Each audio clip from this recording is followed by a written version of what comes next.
الحمد لله والصلاة والسلام على رسول الله اللهم صل على محمد افضل صلواتك۔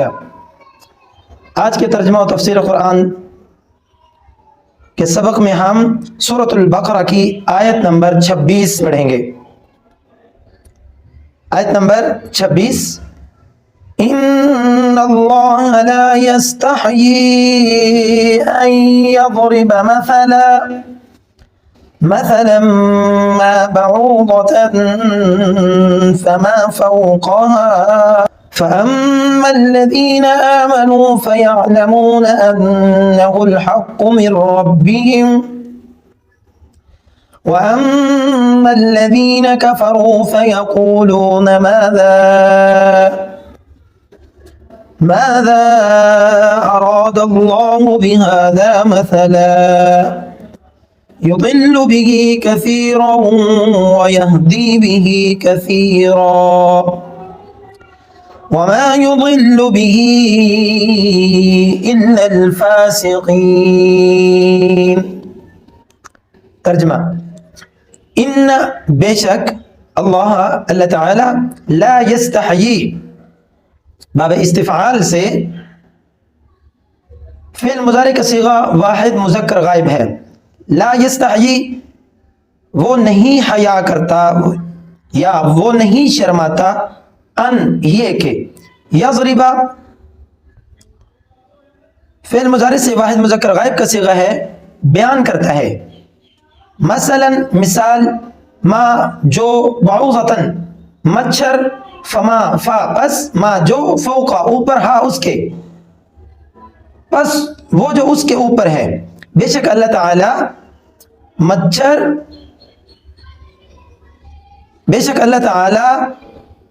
مچھر یا جو کچھ اس کے اوپر ہے اس کی مثال بیان کرنے سے نہیں شرماتے۔ فَأَمَّا الَّذِينَ فا پس، اما بہرحال، الَّذِينَ وہ لوگ جو،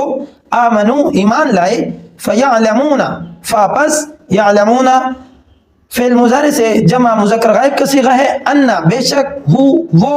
الحق حق، من سے، ربہم اپنے رب کی طرف سے۔ پس بہرحال وہ لوگ جو ایمان لائے، پس وہ جانتے ہیں کہ بے شک حق ان کے رب کی طرف سے ہے۔ واو اور اما بہرحال الذین وہ لوگ جو، کفروا کفر کیا، وہ لوگ جنہوں نے کفر کیا، فیقولون فا پس، یقولون جمع مذکر غائب کا صیغہ ہے فعل مضارع سے، ماذا اراد اللہ، ماذا ما جو، ذا وہ جو، ارادہ فعل ماضی سے واحد مذکر غائب کا صیغہ ہے، ارادہ کیا، اللہ تعالی نے، بہذا اس کے ساتھ، مثلا مثال۔ اور بہرحال وہ لوگ جنہوں نے کفر کیا وہ کہتے ہیں کہ ماذا اراد اللہ بہذا مثلا، اللہ تعالی نے اس مثال کے ساتھ کیا ارادہ کیا ہے۔ یضل بہ کثیرا، بہت سارے لوگوں کو، یضل گمراہ کرتا ہے، بھی اس کے ذریعے سے، کثیرن بہت سارے لوگوں کو، ویہدی بھی کثیرا اور بہت سارے لوگوں کو ہدایت بھی عطا فرماتا ہے۔ وما واو اور ما نہیں، یضل نہیں گمراہ کرتا، بھی اس کے ساتھ، الا مگر، الفاسقین فاسقوں کو، اور اللہ تعالیٰ تو صرف فاسقوں کو ہی گمراہ کرتے ہیں۔ اس آیت مبارکہ کا شان نزول یہ ہے کہ اللہ رب العزت نے پچھلی آیات کے اندر ایک چیلنج دیا کفار کو، مشرکین کو، منافقین کو اور تمام کفار کو، کہ اگر تم کہتے ہو کہ یہ اللہ کی کلام نہیں ہے، یعنی یہ قرآن مجید اللہ کی کلام نہیں ہے، اور حضرت محمد الرسول اللہ صلی اللہ علیہ وسلم یہ اپنی طرف سے بنا کر لوگوں کے سامنے پیش کرتے ہیں، تو پھر اس کے جیسی ایک چھوٹی سی صورت بنا کر پیش کر دو۔ جب وہ اس چیلنج کو قبول کرنے سے قاصر آ گئے، عاجز آ گئے اور اس چیلنج کو قبول نہ کر سکے، تو پھر وہ کہنے لگے کہ اللہ رب العزت اس کلام کے اندر، یعنی قرآن مجید کے اندر، مکھی اور مچھر جیسی حقیر چیزوں کی مثال بیان کرتے ہیں، اور یہ اللہ کی شان نہیں ہے کہ وہ اپنی کلام کے اندر مکھی اور مچھر جیسی حقیر چیزوں کی مثال بیان کرے۔ تو اللہ تعالیٰ اس کے جواب میں فرماتے ہیں کہ ان اللہ لا یستحی ان یضرب مثلا ما بعوضۃ فما فوقها، کہ اللہ تعالیٰ مچھر یا جو کچھ اس کے اوپر ہے یعنی اس کے فما فوقہا جو کچھ اس کے اوپر ہے یعنی مچھر کے پر بھی اس سے مراد لیے جا سکتے ہیں کہ مچھر تو دور کی بات ہے، مچھر کے پر جو ہیں ان کی مثال بھی اللہ تعالیٰ بیان کرنے سے نہیں شرماتے. اور اسی طرح فما فوقہا سے مراد اگر مچھر سے بھی کوئی اور ہلکی چیز ہے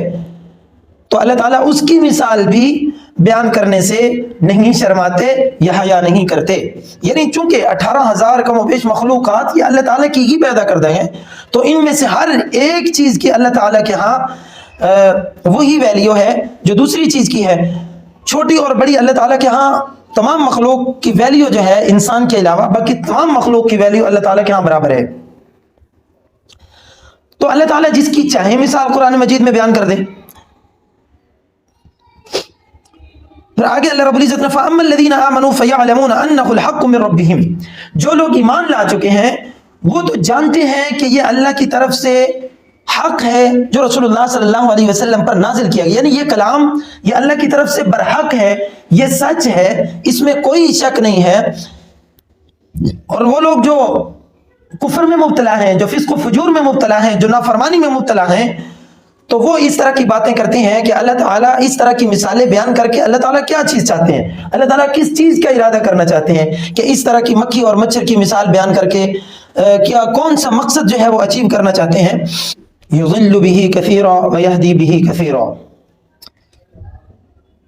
اسی کلام پاک کے ذریعے بہت سوں کو گمراہ فرماتا ہے، ویہدی به کثیرا، اور بہت سوں کو ہدایت عطا فرماتا ہے. یعنی جو لوگ تو اللہ تعالیٰ کے بتلائے ہوئے طریقے کے مطابق بتلائے ہوئے راستے پر عمل کرتے ہیں، قرآن مجید میں جو احکامات نازل ہوتے ہیں ان پر عمل کرتے ہیں، تو اللہ تعالیٰ اسی قرآن کے ذریعے سے ان کو رہنمائی عطا فرماتا ہے. اور جو لوگ قرآن کی آیات کو سن کر، پڑھ کر اور دیکھ کر وہ اللہ کی نافرمانی میں ڈٹے رہتے ہیں تو یہ ان کے لیے گمراہی کا سبب بھی بنتا ہے. وما یضل به الا الفاسقین، اور اللہ تعالیٰ تو صرف وما یضل اور نہیں گمراہ کرتے بھی اس کے ذریعے الا الفاسقین، مگر فاسقوں کو، فاجروں کو. یعنی اللہ تعالیٰ قرآن کے ذریعے اپنی